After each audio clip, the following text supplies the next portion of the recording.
Warahmatullahi wabarakatuh. Selamat berjumpa dengan kita pada pagi hari ini. Kita nanti akan belajar berkaitan dengan perkembangbiakan makhluk hidup, masih dalam mata pelajaran ilmu pengetahuan alam pertemuan kedua kelas 6 semester 1. Adapun kompetensi dasar masih seperti kemarin.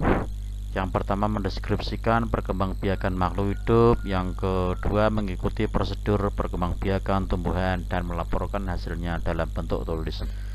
Tujuannya, yang pertama, dengan mengamati siswa dapat mengetahui perkembangbiakan tumbuhan secara vegetatif.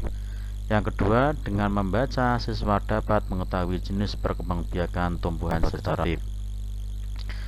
Kemarin kita telah belajar bagaimana mengetahui bagian-bagian tumbuhan. Di antaranya, tujuannya bunga adalah sebagai alat perkembangbiakan. Kita kemarin telah mempelajari bahwa ada mahkota, ada kepala sari, ada benang sari, ada kepala putik, ada tangkai putik, ada bakal biji, ada tangkai bunga, ada dasar bunga, dan ada kelopak.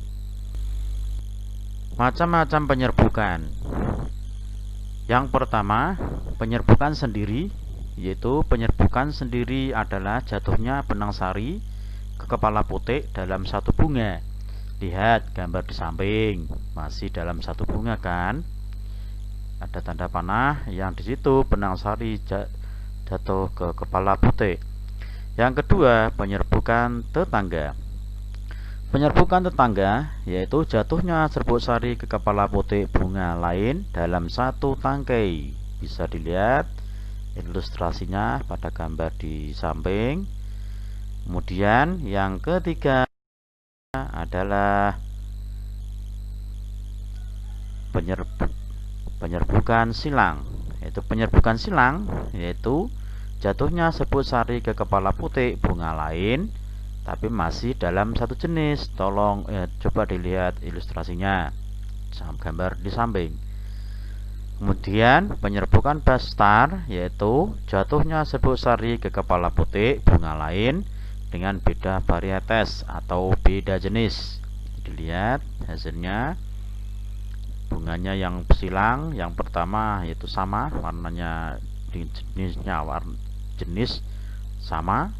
Kemudian yang kedua bastar varietasnya berbeda. Kemudian kita akan belajar tentang perkembangbiakan secara vegetatif pada tumbuhan.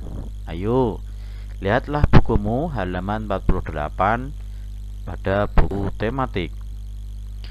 Perkembangbiakan secara vegetatif adalah perkembangbiakan yang dilakukan secara tidak kawin, yaitu perkembangbiakan yang tidak memerlukan sel kelamin jantan dan sel kelamin betina. Kenapa bisa seperti itu? Ayo amatilah gambar berikut. Ada apa itu? Gambar apa itu? Oh iya, itu bunga cocor bebek. Ayo silakan dijawab pada buku siswa halaman 49 ya. Oh iya, bagus. Cocor bebek berkembang biak dengan tunas pada daun. Jenis perkembangbiakan tersebut bukan termasuk perkembangbiakan generatif atau perkawinan, melainkan termasuk perkembangbiakan vegetatif atau tanpa perkawinan. Sekarang amati gambar berikut ini. Bagaimana cara tanaman tersebut berkembang biak?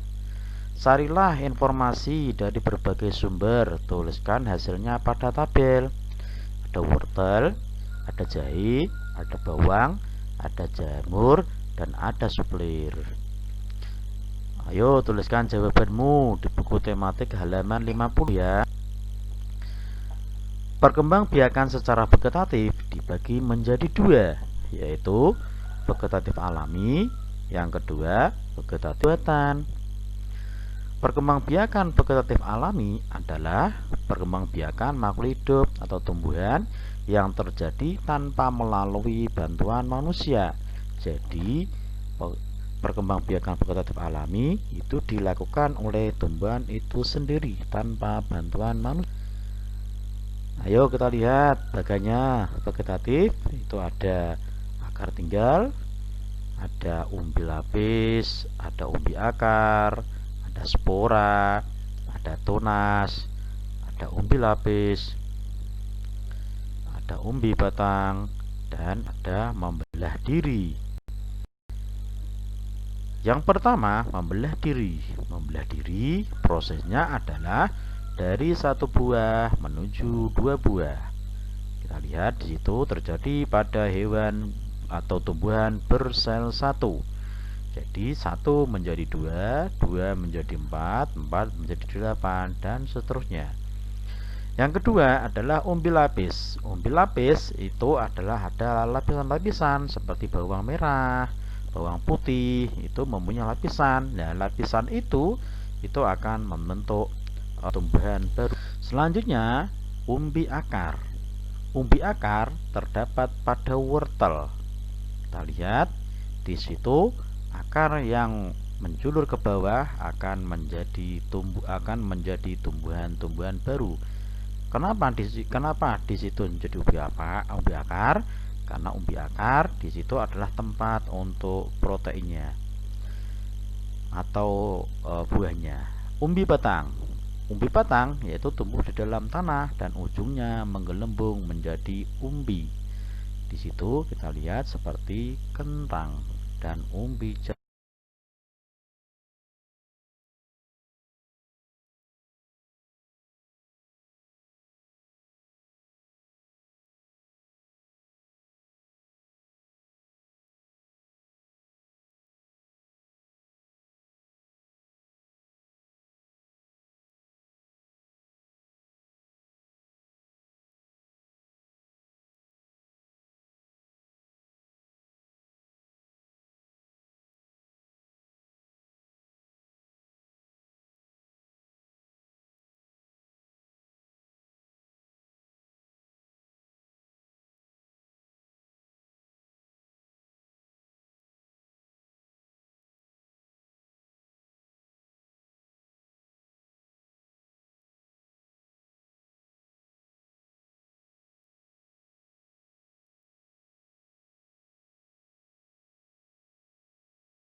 Geragi yaitu atau stolon adalah batang yang tumbuh mendatar di permukaan tanah.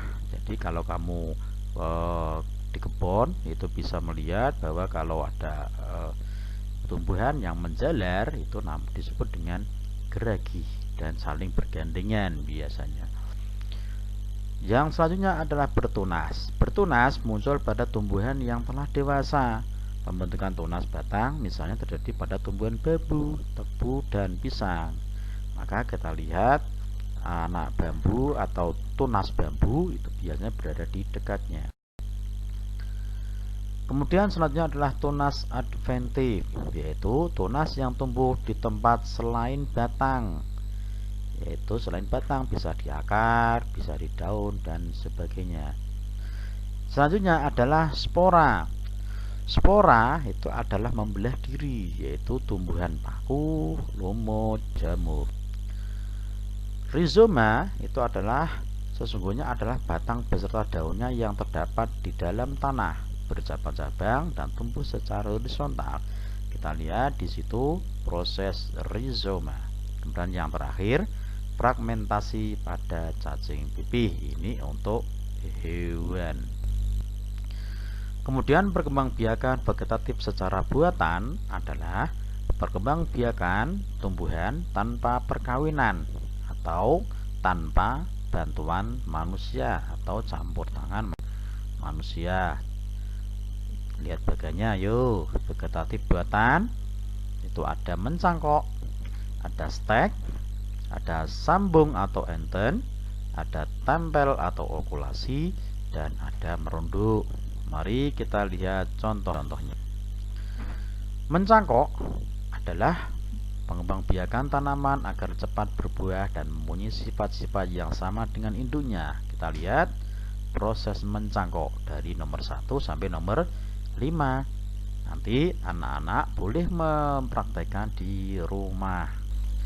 Dan yang selanjutnya, stek adalah cara mengembangbiakan tanaman dengan menggunakan bagian dari batang tumbuhan tersebut. Contoh, ketela pohon atau singkong. Nah, di situ tinggal kita potong-potong, langsung kita tancap. Itu namanya stek. Kemudian, menyambung atau mengenten, yaitu menggabungkan dua sifat unggul dari individu yang berbeda. Tujuannya jelas untuk membuat atau memiliki akar tersebut kuat dan produktif. Dalam arti apa? Dalam arti bisa kuat dan bisa menghasilkan yang terbaik. Kita lihat yang bawah itu adalah yang punya akar kuat dan yang atas adalah yang produktif. Dalam arti apa? Dalam arti buahnya manis dan seterusnya. Yang terpenting adalah satu